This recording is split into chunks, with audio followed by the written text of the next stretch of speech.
Hello everyone, আমি doctor Shawkat এহসান।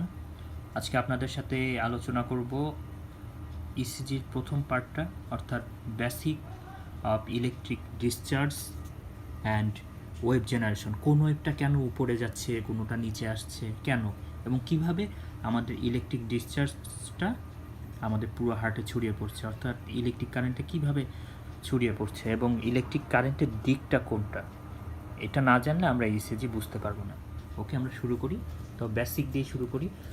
আমাদের হার্টের এখানে থাকে এসএ নোড, তারপরে অ্যাট্রিয়ামে, রাইট অ্যাট্রিয়ামে মেইনলি, আর আমাদের যে অ্যাট্রিওভেন্ট্রিকুলার জাংশন আছে এখানে থাকে এভি নোড, এবং এভি নোড থেকে দুইটা বান্ডেল, দুইটা ভেন্ট্রিকেলে চলে যায়। রাইট বান্ডেল যায় রাইট ভেন্ট্রিকেলে, লেফট ভেন্ট্রিকেল যায় লেফট বান্ডেল। এবং এই লেফট বান্ডেল থেকে আবার ছোট ছোট ফাইবার বের হয়, যেটা পার্টিকুলার হার্ট মাসেলকে মানে ডিপে ডিপে গিয়ে সাপ্লাই দেয়, যেগুলোকে আমরা বলি পার্কিনসি ফাইবার। তো প্রথমে কি হয়, আমাদের ইলেকট্রিক কারেন্টটা জেনারেট হয় হলো এসএ নোড থেকে। আর একটা জিনিস, ডিপোলারাইজেশন মানে অনেক কিছু, কিন্তু ডিপোলারাইজেশন মানে আপনারা মনে রাখবেন পজিটিভ চার্জ জেনারেট হওয়া, অর্থাৎ পজিটিভ চার্জের কারেন্টকেই আমরা ডিপোলারাইজেশন বলবো।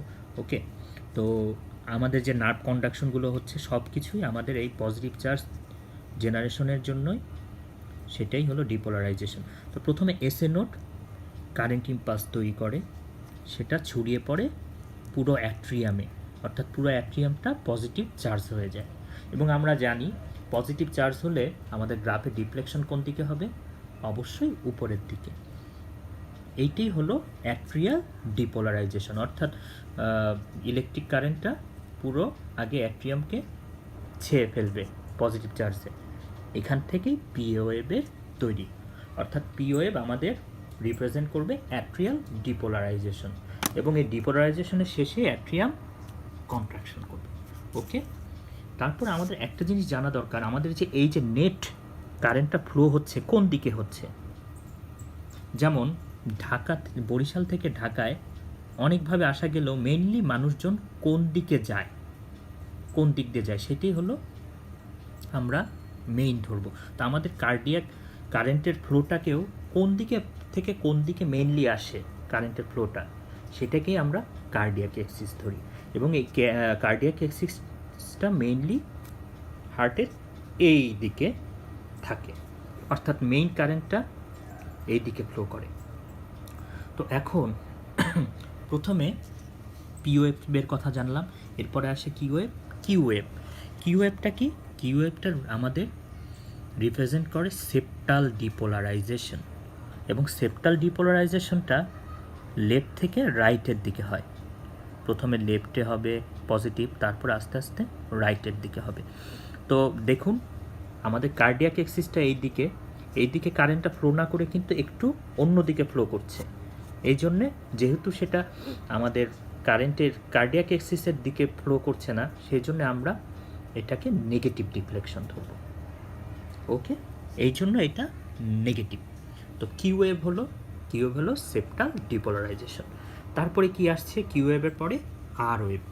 আর ওয়েভটা কি? আর ওয়েভটা হলো ভেন্ট্রিকুলার ডিপোলারাইজেশন। এবং এটা কিভাবে হচ্ছে, আমাদের দুইটা বান্ডেল ব্রাঞ্চ আছে, দুইটা বান্ডেল ব্রাঞ্চ দিয়ে আমাদের কারেন্টটা পুরো ভেন্ট্রিকেলে ছড়িয়ে পড়ছে। বিশেষ করে আমাদের কারেন্ট মানে কি, ওই যে পজিটিভ চার্জের জেনারেশন, এবং পজিটিভ চার্জের জেনারেশনকেই কিন্তু আমরা ডিপোলারাইজেশন বলতেছি। এই দেখুন পুরো ভেন্ট্রিকেলটা পজিটিভ চার্জ দিয়ে ভরে গেছে, এটাই হলো ventricular depolarisation.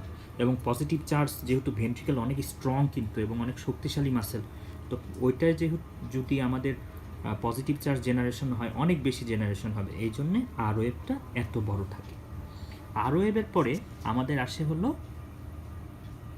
P Q R S.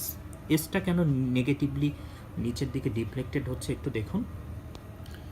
S ওয়েভের আসলে ডিপোলারাইজেশন যখন আমাদের পার্কিনসি ফাইবারে হয়, অর্থাৎ ওই যে আমাদের যে পার্টিকুলার হার্ট মাসেলে সাপ্লাই দিচ্ছে একদম ভেতরে ঢুকে ঢুকে, সেই ফাইবারগুলো যখন ডিপোলারাইজেশন হয় তখনই আমরা এস ওয়েভ বলি।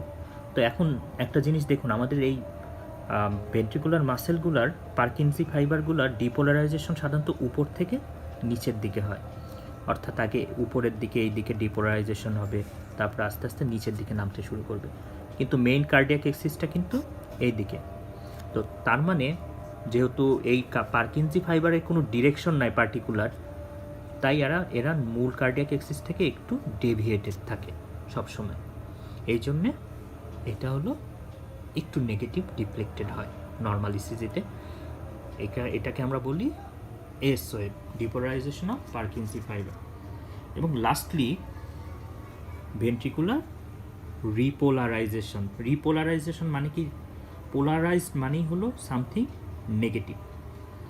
ডিপোলারাইজেশন মানে আমাদের ভেন্ট্রিকেলটা আবার নেগেটিভ চার্জ হবে, না হলে তো আর কারেন্ট ফ্লো হয়ে আসতে পারবে না পজিটিভ চার্জ। পারবে না।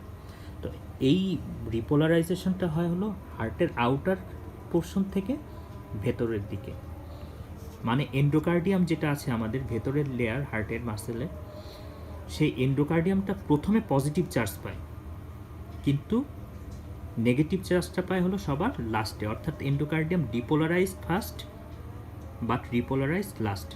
মানে পজিটিভ চার্জ ফার্স্টে পাইলেও কিন্তু রিপোলারাইজ হইতে আস্তে আস্তে দেখেন এই যে সব কিছু রিপোলারাইজ হয়ে আস্তে আস্তে লাস্টে হলো আমাদের এন্ডোকার্ডিয়াম থাকে। তাই দেখা যায় যখন ইলেকট্রিক্যাল সিগন্যালটা মাপা হয় তখনও কিছুটা পজিটিভিটিটা থাকে, এবং আস্তে আস্তে সবগুলোই রিপোলারাইজড হয়ে যায়, তখন বেস লাইনে চলে আসে। That's all about PQRST complex basic ECG. আমার ভিডিও যদি ভালো লাগে অবশ্যই আমাকে সাবস্ক্রাইব করবেন ভবঘুরে পাঠশালায়। ধন্যবাদ সবাইকে।